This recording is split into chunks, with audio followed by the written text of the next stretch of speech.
I'll hit the record button. Again, I have no idea what that means. Where it goes, I don't think we have any idea where any of these videos are that we're recording, but one day somebody's going to find this treasure chest. Just things. Wow, this is all good stuff.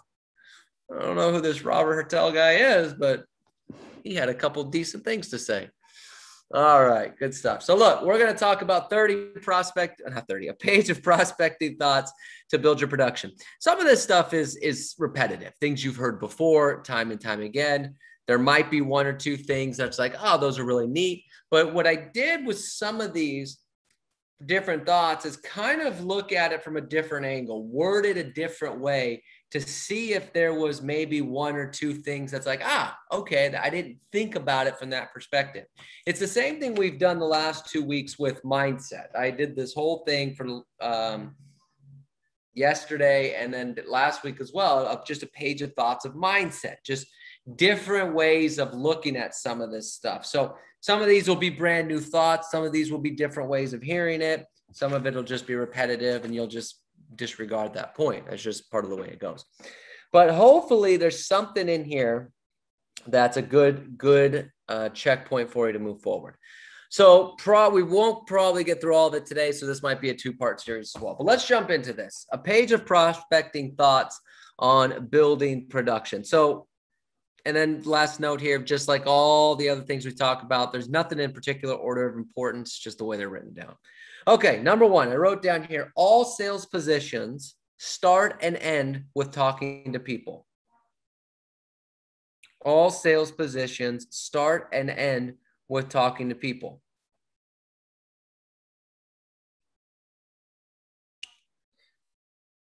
So I wrote that down as number one because it's just the ultimate reminder that we are in the talk to people business.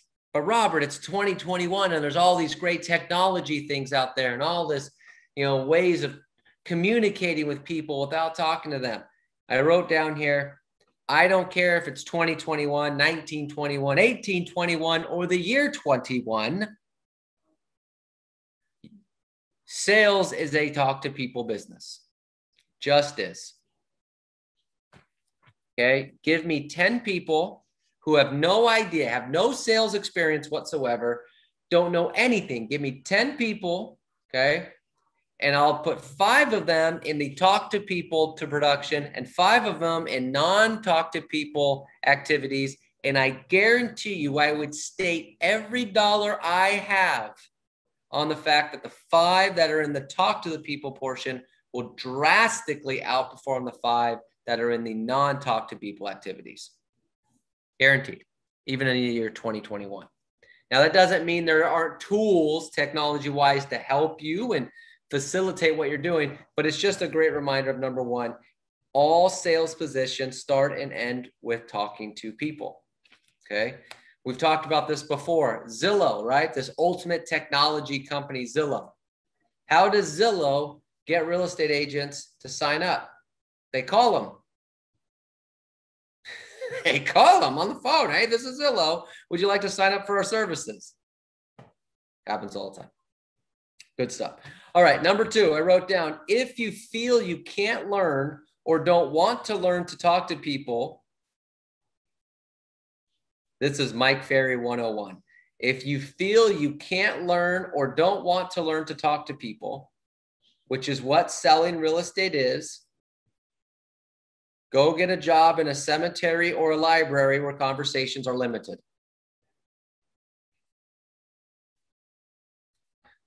That's Mike Ferry 101.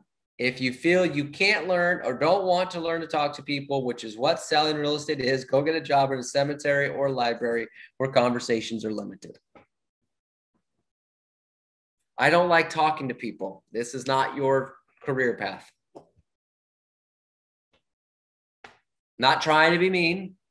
That's not my goal. But you need to go do something else. Okay. Well, I don't want to learn how to talk to people. I don't like scripts. I'd rather just text, email, post stuff online. That's great. This isn't for you. Go find another profession where talking to people is not part of the job requirement. I wrote down here, number 3, we have to do a reality check on ourselves monthly. We have to do a reality check on ourselves monthly. Are we connecting the dots between talking to people and achieving the production and financial goals we've set for ourselves? So you'll notice the first couple of points. We're going to get off to talking to people here in a second. Okay. So for those of you that are annoyed already 3 points in because he keeps talking about talking to people, we're going to get off in a second, I promise. But I have to drive this point home. Okay. But number 3 says, we have to have a reality check. Are we connecting the dots between talking to people and achieving the financial goals we've set for ourselves? I put that down there because there's something called contactitis. And what that means is that, well, I'm talking to people because that's what I'm supposed to do. Okay. So that's great. You've gotten past points 1 and 2 that, all right, I get it to talk to people business, but now are you doing this and just talking to people just to talk to people because that's what Robert says to do? It's what Neil says to do. That's what Mike says to do. That's what whoever says to do. Okay. So you run into this thing called contactitis, where you're just making contacts with no real connection to the contacts and the goals that you're trying to achieve. You have to do a reality check every month to look at, am I connecting the dots between the people I talk to and the goals I'm trying to achieve? That's when you really make the strides. It's not just about making the contacts once you get to that point. It's, well, am I making the quality contacts? Am I making the contacts and then asking the right questions? Am I digging deeper on all the contacts? Am I asking every potential question to get a deal with every contact? Because if I do that, then that's going to help me get a deal and that's going to help me accomplish the goals that I've set. You've got to really do that type of thing. We do this. Here's a great example. If you are really making contacts every week and you look at your numbers analyzer and you say, gosh, you know what? I'm making 100 contacts a week. Now, some of you might be making more. Most of you are making less. But if you're making 100 contacts every week, and you're not getting any production, you're probably falling into this trap of number 3, where you're just making contacts because that's what you're supposed to do. And you're not connecting the contacts to the goals that you're trying to set. It's a very, very important point. I said that like a cartoon character, important point. Important point, okay, is number 3. So make sure that you're doing that. And we could talk more about that later. All right. I wrote down here number 4. Remember, when you start a new habit of prospecting or you refine your prospecting skills, you will get very little support from your peers. When you start a new habit called prospecting, or you refine your prospecting skills, you'll get very little support from your peers. You will have few friends in the office and only great salespeople will cheer you on. I wrote down this for number 4 because in our business of real estate, it's an industry that promotes incompetence, just the way it is. Now, at Masters, we do not promote incompetence, okay? If you're learning prospecting, if you're redefining your prospecting skills, we cheer you on. But the problem is our office as a whole is 180 people and there's 1.3 million real estate agents in the state.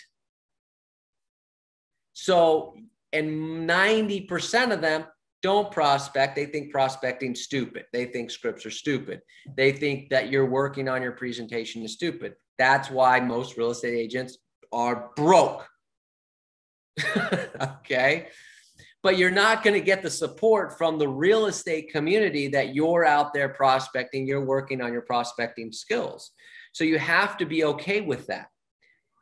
If you're trying to please everybody, then you're not going to be the prospector that you're supposed to be, because most people will tell you that that's stupid. Well, calling on the phone is old school. You really walk up to people's doors and knock on it? Yes. What do? Why don't do that? That's why you're broke. That's why your spouse is paying all your bills. Okay. Or if you're in your 20s, that's why you're still living, or 30s. Some of you might be in your 40s. That's why you're still, living off mom and dad's money. So you have to be okay with that. You're not going to get a lot of support from the real estate community when you develop your prospecting skills or start prospecting. You have to be okay. Don't worry about it. Don't let that get to your head, because that will affect your prospecting. Okay. Which is why we also strongly consider, and I don't have to tell you all because you're here, but we strongly consider people to constantly be engaged with the office, whether it's going into the office or hopping on Zoom. All right. All right. I wrote down here the next point. All right. A couple things. I wrote down hard work, discipline,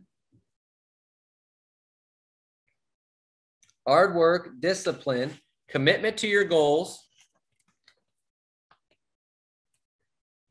versatility,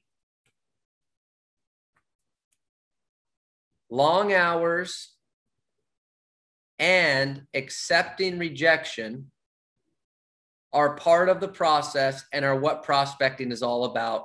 Get used to these 6 words.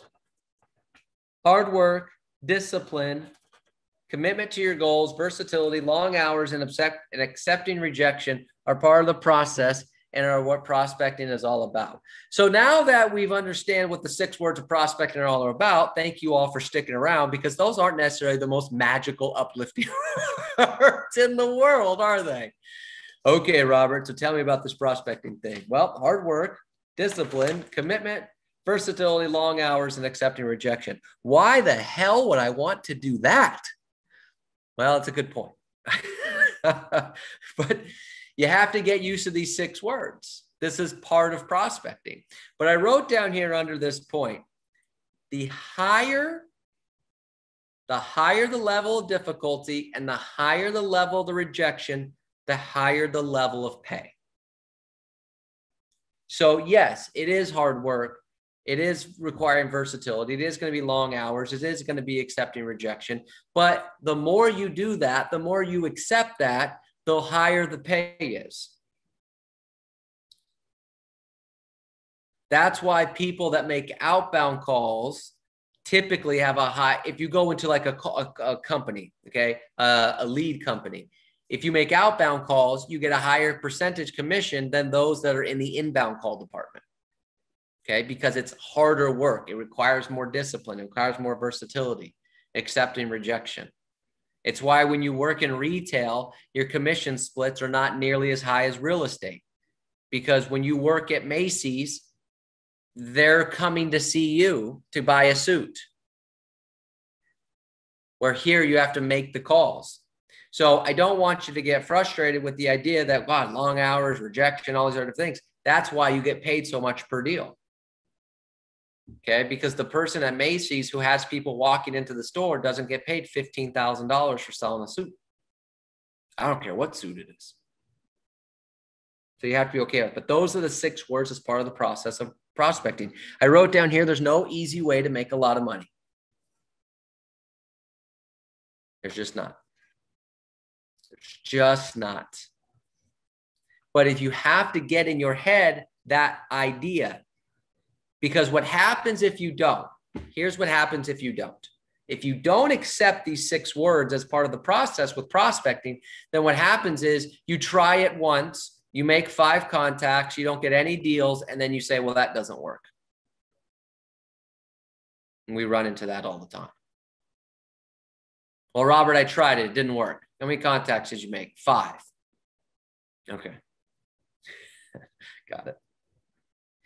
All right. I wrote down here the next point. You can boost your production quickly or add substantially to your production through building your prospecting skills and spending time daily in this activity. You can boost your production quickly or add substantially to your production through building your prospecting skills and spending time daily in this activity.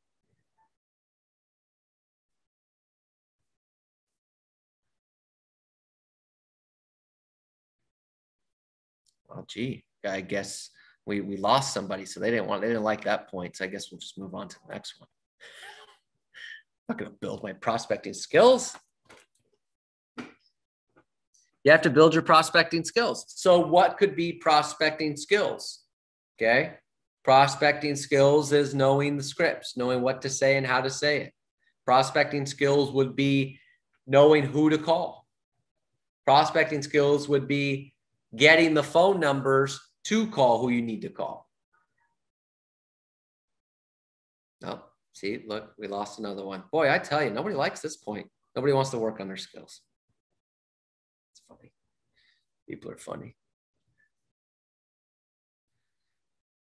Prospecting skills would be knowing how to handle objections. Prospecting skills would be the confidence to set an appointment. These are all skills that you can work on in order to increase your confidence in prospecting and make your prospecting more worthwhile. Prospecting skills would be the energy and enthusiasm you bring to a call. Well, energy and enthusiasm doesn't seem like a skill, Robert. It really is, because not everybody is naturally energetic and enthusiastic. So you have to learn it. And if you have to learn it, it is therefore a skill. And some people have to learn to be energetic and enthusiastic. These are skills that you can learn for prospecting to make your prospecting more worthwhile. See, we think prospecting skills is just the scripts. That's not true. The scripts is part of it, but everything else is a learned skill as well. Okay. I wrote down here under number 6, right? I'm building your prospecting skills. If any of you were ever in sports as a kid, or dance, or singing, or any sort of extracurricular activity, you practiced.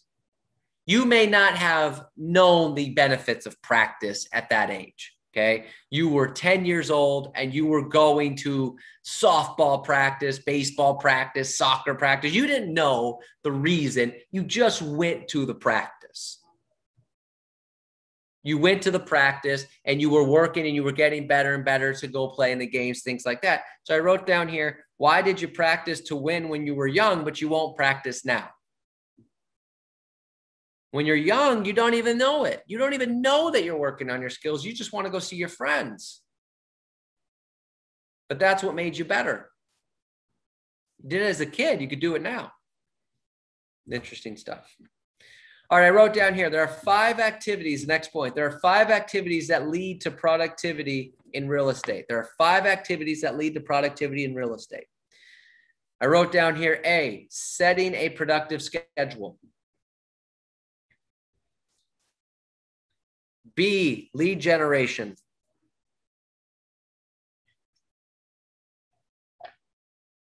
C, strong lead follow-up. D, pre-qualifying prospects. And E, going on presentations. Setting a productive schedule, lead generating, strong lead follow-up, pre-qualifying prospects, going on presentations.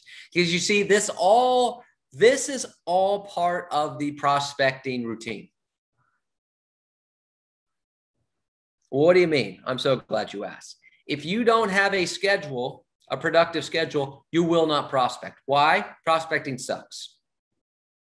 So you will not volunteer to do it.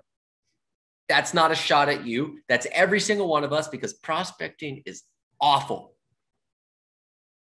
for the sake of prospecting. So if you don't have a productive schedule with that in there, you won't do it. So it starts with a schedule. And then you have to have lead generation in the schedule. Lead generation, prospecting, talking to people, things along those lines, whatever you want to call it. That has to be in the schedule. It has to be time blocked in the schedule. Otherwise, again, you won't do it. And then lead follow-up is part of prospecting. Why is it part of prospecting? Because prospecting and then not doing lead follow-up is the biggest waste of time that you can do. I did all this prospecting. I got all these leads and I did nothing with them. Okay. It's like going speed dating and getting 20 phone numbers and not calling any of these people back. Okay. Like, just doesn't make any sense. Why'd you go speed dating to begin with? You know? So lead follow-up is part of prospecting. I wrote down here, if you hear nothing else from me today, and some of you haven't heard anything yet, so you might want to hear this one, okay? If you hear nothing else from me today, lead follow-up should be the first calls you make of the day.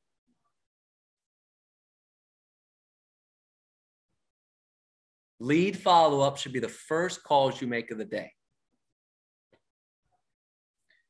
One, that way you don't forget to make your lead follow-up calls. That's part of that. Two, typically your energy and enthusiasm is most high in the morning. So why not call your money makers in the morning when your energy is at its highest?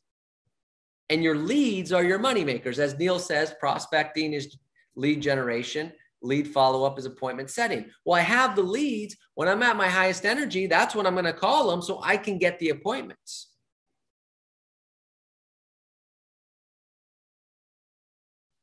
And the third reason why I want to call my leads in the morning is it allows me time to potentially set appointments for that same day. Because if I do lead follow-up at 1, it's going to be hard for me to set an appointment that afternoon. But if I do lead follow-up at 9, I might be able to get an appointment that afternoon. Call your leads first. Okay. And then pre-qualifying is also part of prospecting. Your prospecting call should include your pre-qualifying. And then going on presentations is the reward for all the prospecting that you're doing. It's all part of the process. But it starts with having that schedule that includes lead generation. All right, I wrote down here next point. I put a star next to this point.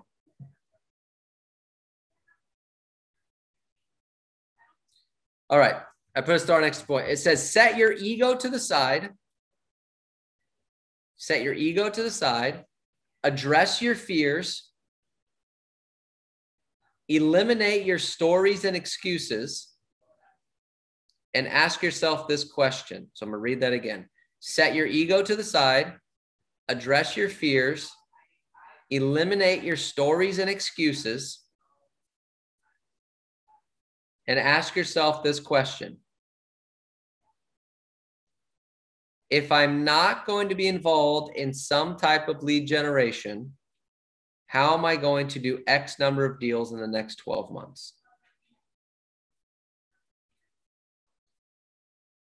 Set your ego aside, address your fears, eliminate your stories and excuses, and ask yourself this question. If I'm not going to be involved in some type of lead generation, how am I going to do X number of deals in the next 12 months? This is a really important point because some of the reasons we don't prospect is ego. Now, here's the really important thing about ego. Ego is not just about, oh, how great I am. Oh, no. Part of ego is I don't want to look foolish. I didn't know that until Mike pointed that out to me years ago because he called me out on it. See, you all think that I hold you accountable and I do things with you. Yeah. You have no idea some of the conversations I've had with Mr. Mark Ferry over the years. This is the same man who pulled me aside one day at an event, and I was a younger man at these days, and I was wearing a red. I was dressed suit, but I was wearing a red. The shirt I was wearing was red. He pulled me aside and he said, "Don't show up tomorrow if you're going to wear a colored shirt like that. right? Because he doesn't like red, like those types of like red shirts and things like that. It's got to be, you know, lighter colors, things like that. And I love wearing all black. It drives him nuts. Okay. I've had some fun conversations with him. So you all think I hold you accountable and I'm tough on you. Yeah. I'll tell you what, I was coachable. I wore a white shirt that very next day. Okay. Actually, there's more to that story, but we'll talk about that another day. But part of its ego is that I don't want to embarrass myself. So I don't want to prospect because I don't want to seem foolish on the phone to the people I'm calling, to the people that might hear me. That's why some of you get in the office, and when you're in the office, you don't want to be heard. So you prospect like this. Hey, this is Robert Ertel, Century 21 Masters. I just listed a home for sale. It's a 3, 2, 1. Because you're like scared that the person next to you is listening to you and judging you. Ego. That's an ego problem. Set your ego aside. Address your fears. What is your fears? Well, you know, what if they hang up on me? So write this down. This is really important. To date, I don't know anyone that has been stabbed through a telephone. Never seen it. Maybe a sci-fi film, but not in real life. Okay. I've never seen a fist come through the phone and punch anybody in the face. Never seen it. So we have these fears of like, oh my gosh, what if they hang up on me? What if this? What if that? Then they hang up on you. There's really no physical harm that can happen when you're prospecting, but we have this fear. Well, what if I upset them? They don't know you. They don't care. They forget about you 5 seconds after they hang up on you in those cases. And the truth is, that's very, very few and far between the people that are like that. We like to joke that people are super mean. They're really not. Ethan sent me, I gave Ethan some homework to record his prospecting calls and send them to me. So he did. He sent me 12 yesterday. God bless him. Of the 12, only one of those 12 hung up on him instantly. Happens all the time. Okay. So address your fears. Eliminate your stories and excuses. Stories and excuses could be, well, I have an accent. Okay. That's an excuse. Well, you know, in this particular neighborhood, they only work with this type of demographic. Okay. That's another story and excuse you tell yourself as to why you can't prospect the neighborhood. Oh, these are $1 million homes. You can't bother these people. Okay. Stories and excuses. So set your ego aside, address your fear, eliminate your stories and excuses, and then ask yourself, okay, great. If I'm going to let my ego get in the way, I'm going to let my fears get in the way, I'm going to let my excuses and stories get in the way, how am I going to do X number of deals in the next 12 months? Very, very important point. Okay, next point I wrote down here. A lack of lead generation will create desperate and negative agents who often do not know how to sell and therefore take overpriced listings at low commissions. I wrote down here in all caps, don't be that agent. A lack of lead generation will create desperate and negative agents who often do not know how to sell and therefore take overpriced listings at low commissions. Don't be that agent. When you don't accept the fact that you need to work on your prospecting skills and prospect, you'll take anything. This is why we have people that are driving 2 hours to go take a deal. What? You know, we have agents driving 2 counties over to go take a deal because and they'll do it and then they go, well, they asked me to cut their commission. You drove 2 counties and took a listing at 1.5%? But when you're desperate and negative, you'll do whatever. But this is why, this is what I've been talking about. What's happening in the market right now is there are a lot of agents that are desperate and negative because they haven't done a damn thing in a year and a half. And so they're going to take lower listings. And they're going to offer to paint the person's house, and they're going to offer to pay for staging, and they're going to offer to clean the house, and they're going to offer and offer and offer and offer. And at the end of the day, the agent's going to get $50. Crazy. It is a crazy, wild business we get into. Don't be that agent. I wrote down here under this point, we are in the for-profit business. Overpriced listings will bankrupt you. And if you don't believe me, I won't do this in a giant class because it doesn't make sense for enough people. But if you don't believe me, I will gladly show you in a one-on-one situation the cost of an overpriced listing. It will bankrupt you. Taking business at low commissions will just not, it's just not going to create enough profit for you to keep working. Here's why. Here's what people don't connect. This goes back to the point we talked about earlier, connecting the dots. If you take low commissions, you think, well, at least I got the deal. So you take a really low commission, you put in all this work, you do the signs, you do blah, blah, blah, all this other stuff, you negotiate the deals, all these other different things. At the end of the day, you pay your split. Okay, you pay taxes, you end up with a couple grand. Most people will look at that and go, all that prospecting, all that rejection, all that blah, blah, blah, and all I got was a lousy couple grand. And then you lose that connection to the prospecting, so then you won't do it again because you don't see the value. All because you decided that, well, I just need the deal, so I'll take a low commission. Hey, boy, I tell you, the long-term negative effects of a low commission deal is frightening. Okay, got to look at those types of things. Now, the question always comes up. Well, what if it's, you know, a family member? So, I mean, you can give them a break. You know, you don't want to charge them 2.78 or 3%. Sure. Don't do it for $1. Right?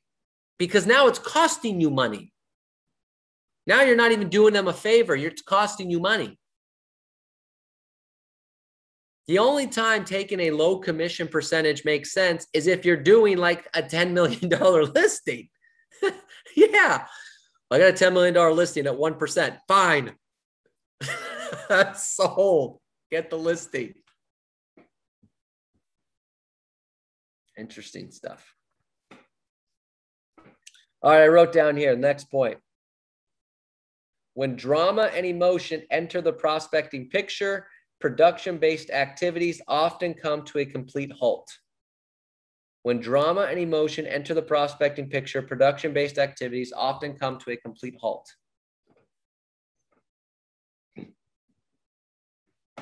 Okay.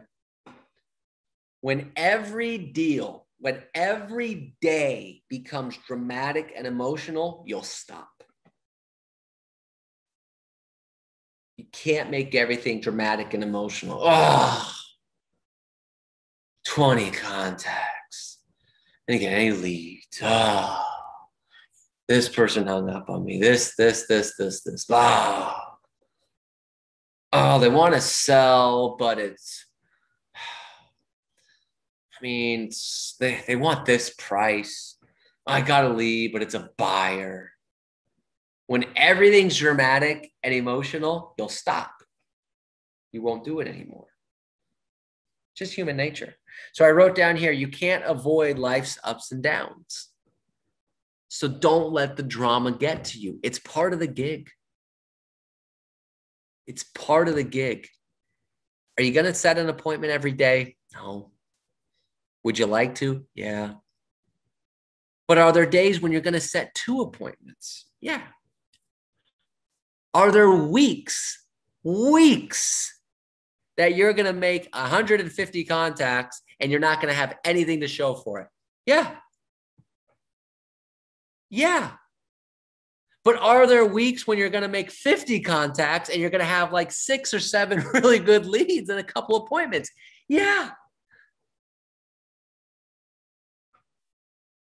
Are there times when, deals fall out of escrow? Are there times when, life happens, viruses happen, politics happen, moratoriums happen? Yeah. Interest rates happen.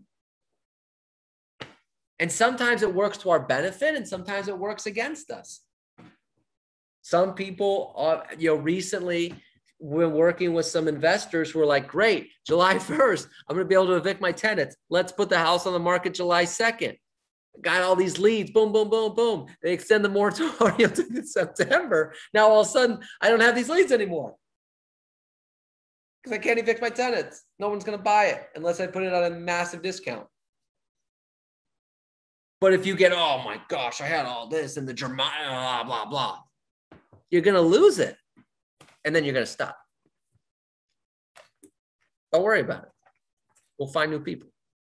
Because in every situation that causes a down, there's always another source that comes up with it. Go call those sources. All right, a couple more points here. Remember, real estate is now and always will be a numbers game. Play the game if you want to win. Numbers game, baby. Now, there's a really important point to number 11, okay? Sub-point to number 11. And it ties into something we talked about earlier with contactitis. It's a numbers game if you make the contacts meaningful. But it's not a numbers game if you're just getting numbers. Okay, so I hope that made sense. So here's the easiest way maybe I can explain it. I've said this before. Okay, there's a lot of sales cliches that just drive me nuts. Okay, one of them is every no gets me closer to a yes, because that is a lie. Because you have to add to that, because every no gets me closer to a yes. If I'm making all the no's meaningful and I'm getting better, then yeah, I'm getting closer to my yes. But if all I'm doing is collecting no's, then no, it's not getting me closer to a yes. It's just getting you closer to another no. You interested in selling your home? No. Okay. Interested in selling your home? No. Okay. Interested in selling your home? No. Okay. I could do that a million times. And if I don't get more energy, enthusiasm, and a better script, it's not going to get me any closer to a yes. But if I go, hey, you interested in selling your home? We just sold this home at 123 Main Street, blah, blah, blah. No. Okay, great. Well, hey, who do you know that might be looking to buy or sell? I don't know anyone at this time. Great. Do you know anyone that might be looking to buy?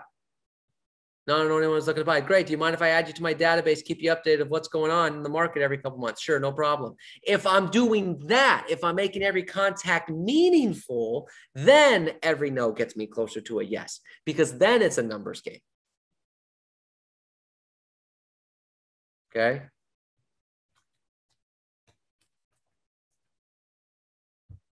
So repeating that on the nose is that it's a numbers game, but it's only a numbers game if you're getting better. If you're just collecting no's and not getting any better, you won't get any closer to a yes. You have to make every contact meaningful. Then it becomes a numbers game. Okay. And I know I bum people out sometimes when I crap on these sales cliches because I hate so many of them. And there are people that live off that idea that every no gets me closer to a yes. Yeah, that's possible if you're getting better. Okay. But every contact's got to be meaningful. Then it's a numbers game. But you have to remember it's a numbers game. But I wrote down here last under number 11. Okay. Same thing under number 11. Then we'll get down to number 12. It's a numbers game, but consistency in numbers is better than small, large lumps of numbers. So here's what I mean. When I say it's a numbers game, making 20 contacts a day, 5 days a week is much more powerful than making 100 contacts 1 day a week. So it's a numbers game, but the consistency in the numbers is really what makes it more powerful. The reason I say that, okay, the reason I say that is we've done this. So true story. Probably 4 or 5 years ago, we had a number of agents that wanted to do an ultimate prospecting day. And it was, I want to make 100 contacts. The goal was 100 contacts, right? And so we're not very smart. That seems like a wonderful idea. Let's make 100 contacts. So we all meet up in the office. There was probably 15 of us, right?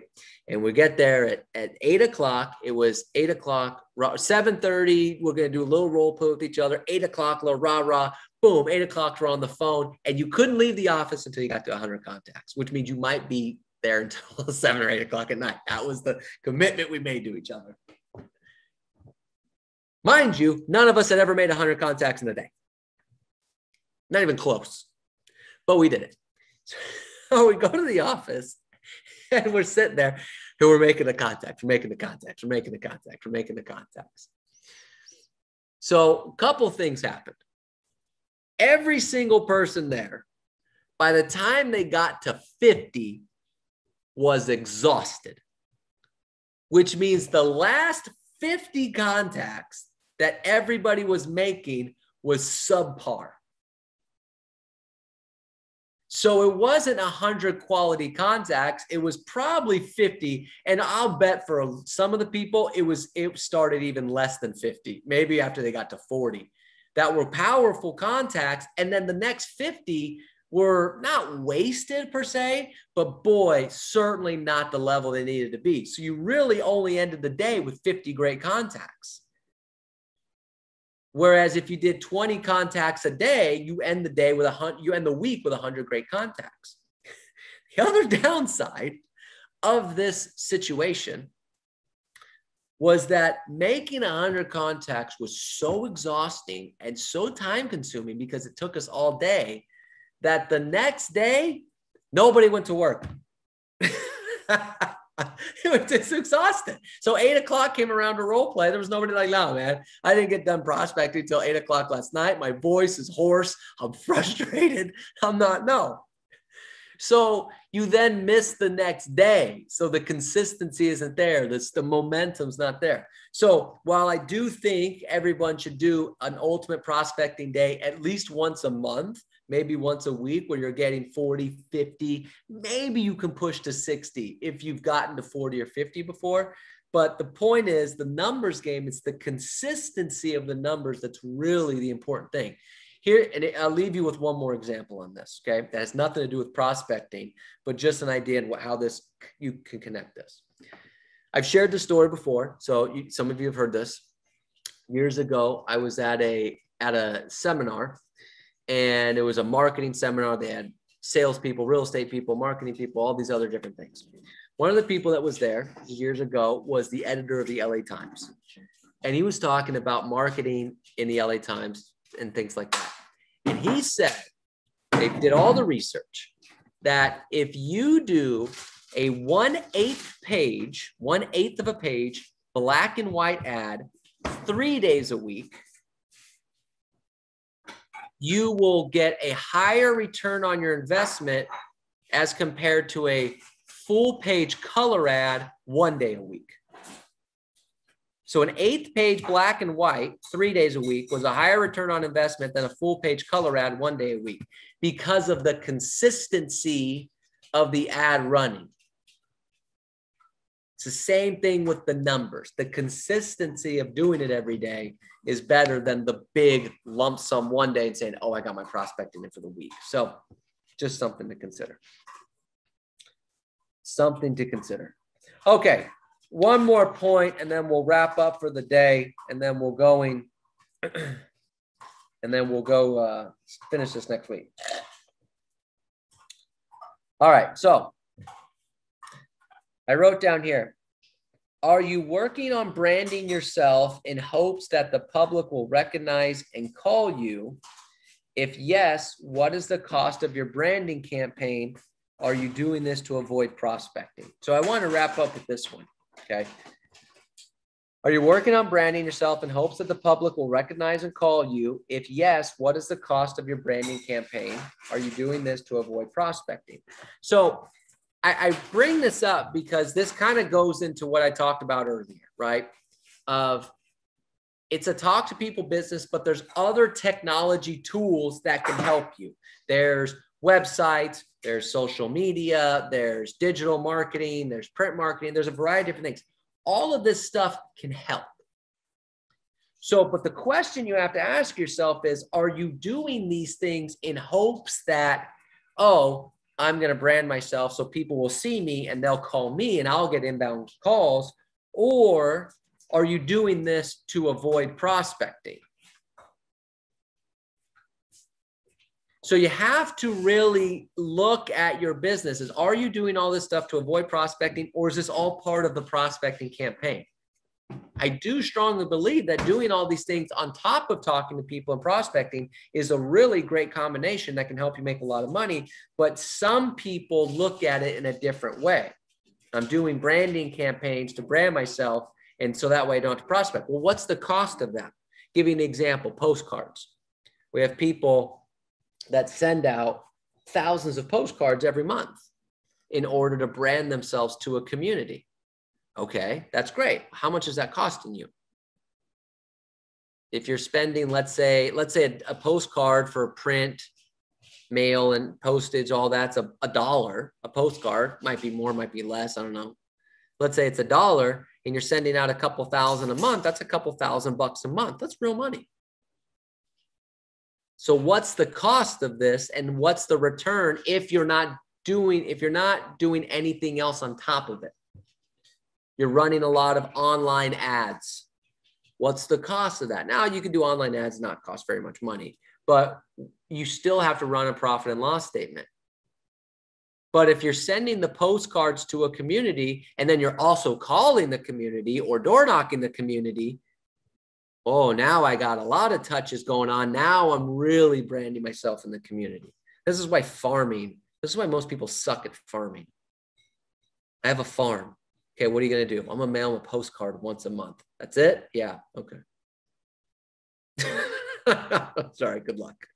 I'm sure you're going to get a boatload of business. But if you mail the postcards, and then you call and you door knock. And if there's an open house, maybe in the area, and they can see your name and your sign, now you're farming. And you do that consistently every month for years. Now you can do that. And then you can make a lot of money on your farm. But it's an interesting thing that we do sometimes with branding in 2021 with all the technology, is that sometimes we do all this in hopes to avoid prospecting and get people to call. And it's just not the way it works. You have to do it to supplement on top of the prospecting. Interesting stuff. Very good. All right. So look, we're at 419, 420 now. I got more and more of this type of stuff. So we'll finish this up next week. But look, I know this is not a fun topic. Not everything. I try to make things as fun as I possibly can. And I know it's not a fun topic. And sometimes it can be kind of boring and redundant, things like that. But I do think there are some good things in here to help you moving forward with just some of the mindset with prospecting, some of the tips, some of the ways to help going forward with the prospecting that you're doing. So hopefully I didn't bore you too much or drive you too crazy. Some people already left, so they're fine. They've got the prospecting thing figured out, I guess. Good stuff. All right, everybody. Thanks for being here. I appreciate it. We still got the rest of the day. So if you need anything, I'm here. And let's go out there. Let's close the day strong. I'll be here all day tomorrow as well. We got a full day. Friday, rocking and rolling. All right. Good job. Go get them. Thank you, sir. Thanks for being here.